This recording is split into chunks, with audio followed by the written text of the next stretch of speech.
I ran into a really frustrating problem now in making the vlogs. I spent a lot of time and a lot of money making my editing setup, but I cannot get the Fairlight page in DaVinci Resolve to work. I got all kinds of audio glitches, and when I do voiceovers, the mic cuts in and out all the time. So I hooked up my Mac, and as you can see here, it's a kind of a complex system, but I run the USB hub. It's usually in the PC, but now I do it through here instead, so I can still sit at my normal desk with my mic, and now it works. Please don't make it to an argument about switching to Mac, because yeah, there is a few things that actually works quite well on the Mac, but I have a lot of frustrations with my Mac. There is just so much stuff that is... No, I would like my PC just to work.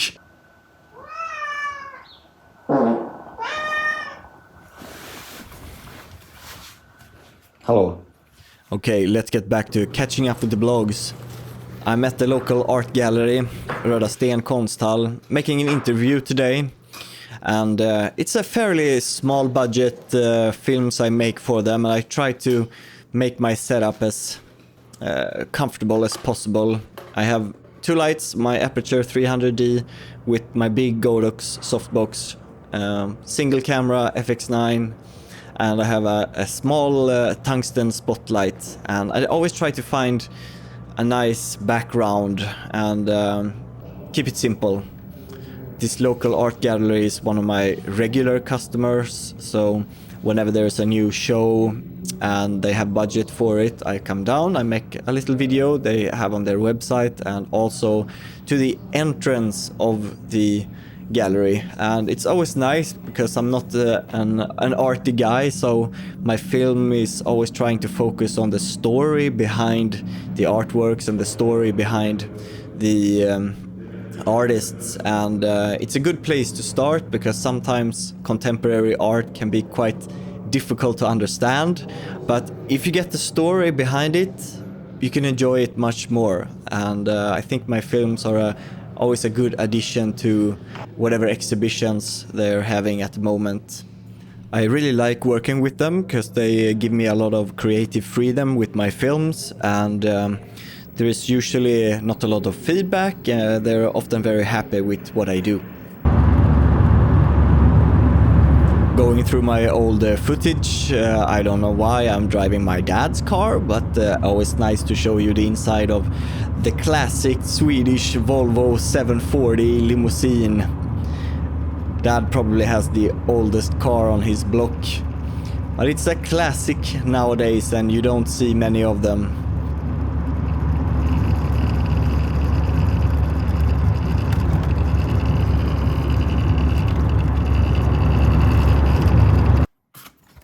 Since moving all my educational videos to my home studio, I thought it was time to upgrade from my Godox 60W to a Amaran 200XS, which is the new model that has the world's most color accurate chip.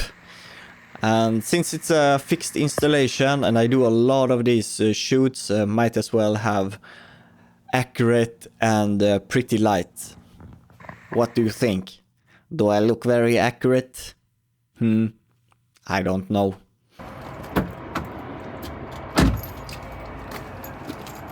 You got more work than you asked for. Sorry, I got what? More work than you asked for. Very much so. If you saw the last episode, you know my brother, he was a crafty at another shoot. And as you can see, he wasn't crafty for so long. They gave him all kinds of jobs. So here we are at the local rental house, handing in some of the equipment.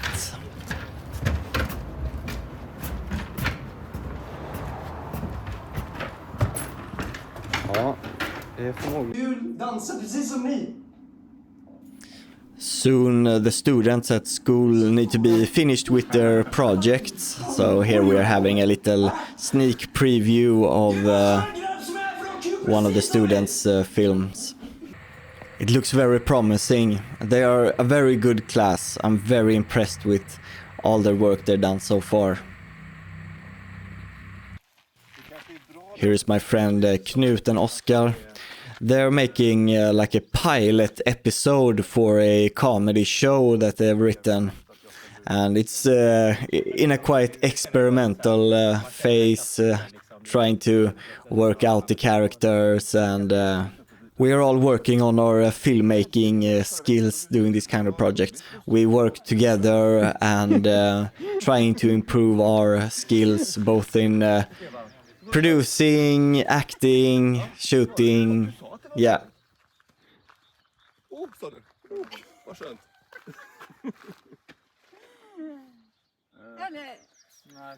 Eller om jag får in... Here I'm running my fx-9 with the 28-135 power zoom. So essentially I'm running it like kind of a ENG setup.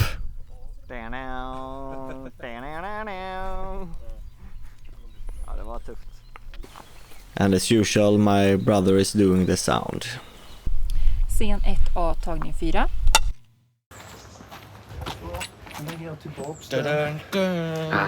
Strong man. Ska peta ut ögat på någon. Vad har du ansiktet? Ja, det är någon blessyr.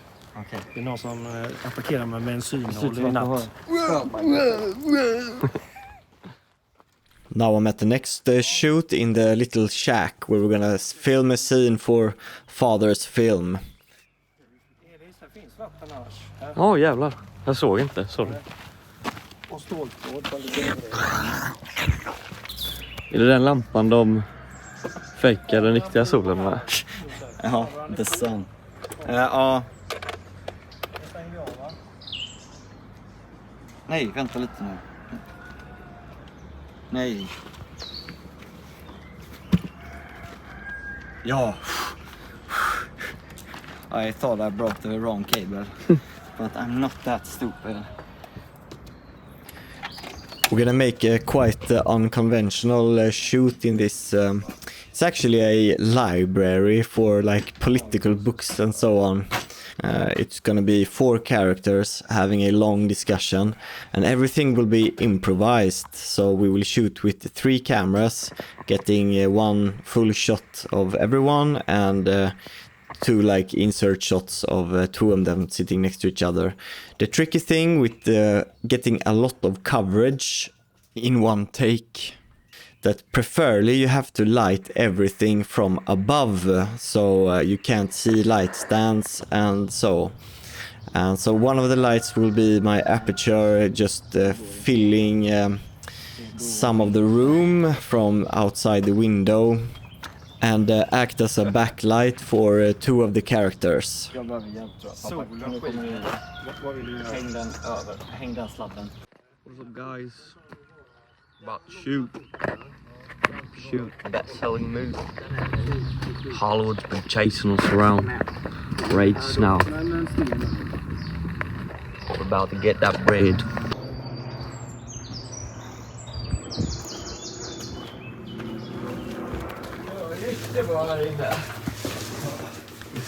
I'm gonna adjust the light later.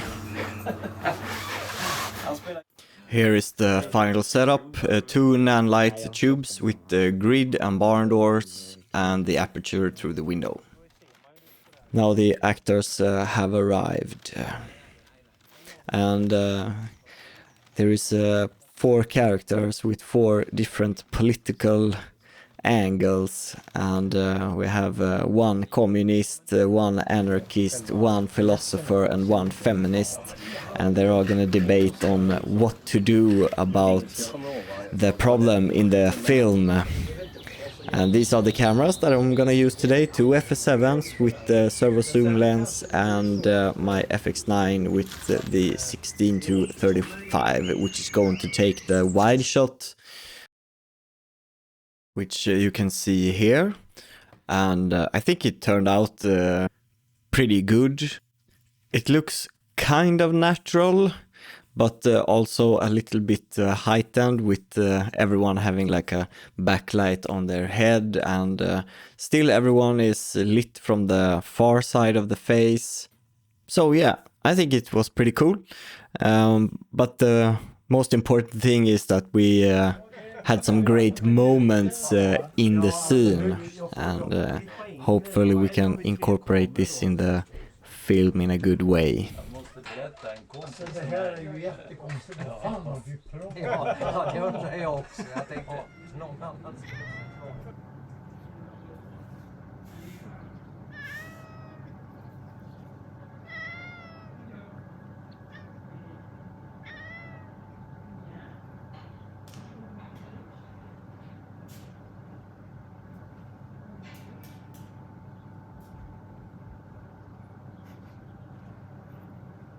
Now it's time for another online course. This time we are on location, and we're gonna record 2 lawyers in the music industry. And the course is basic law for music artists.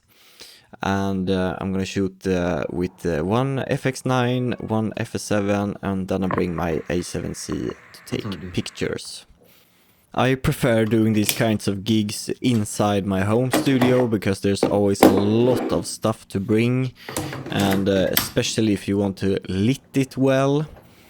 And but this is a 2-day shoot, so it's pretty okay. And then it's worth it to bring all the stuff to another location, especially if it's a cool location to shoot at. On this job, it's mostly post-production, because 2 full days of shooting an online course, it's a lot of materials. And my cat knows exactly what's going on, and he does not like it. Det är vi har haft 100 olika kortfilmsprojekt som har gått åt helvete. Men nu när båda börjar jobba, både jag på det, så då har vi haft en idé skitlänge om att spela, eller vi har en polares farsa som har världens roligaste skratt, och våra polare har också världens roligaste, de låtsas som fiskmåsar typ. Och sen brukar man ställa upp i fiske-VM i Fjällbacka, och då hade vi bara velat Löfbergs lila kanske ni plockade direkt då. Den här är lurig, kan vara ljud, precis som Rolls-Royce-dörren där. Det är the Mac Chime, det vill säga när ni startar igång en Mac-dator, då låter det på det här sättet. Den har den också skyddats, eller den har Mac helt enkelt skyddats som ett varumärke. When I have the FS7 and FX9 together, I usually shoot in the standard picture profile, not S-cinetone, but standard one. And this is Emil, he's the owner of the law firm, and he has a really cool style. And they did wardrobe changes like 5 times. He had 5 different outfits. I think it turned out good. It's nice because all of these courses I'm making, I learn so much about a lot of random stuff. The only thing is that it's a lot of post-production. I think this turned out to be over 25 different videos. And it can be quite overwhelming to edit these kinds of videos. It's not like it's difficult, but it takes a long time to make them. I wanted to get to know my fx-9 a little bit better, so I brought it to a motorcycle spot to test the auto ND function and also try S-cinetone. People are always saying S-cinetone is great. I only seen some examples on YouTube and I wasn't that sure about it, but I wanted to try it out. I learned that the auto ND function works pretty good. It preserves the highlights very well, and I think S-cinetone is actually, I was quite impressed with it. However, the image doesn't look as good straight out of the camera, but it's like a very, very good base. If you just tweak it a little bit in post, then you can get a very nice picture very quickly. Hur man är så jobbig som möjligt.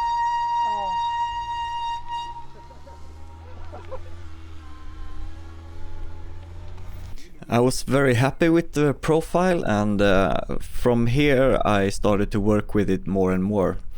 It's time to wrap up this vlog. If you're a Sony shooter and have the newer cameras, do you shoot mostly in S-log or do you use S-cinetone? Let me know and I'll see you in the next episode.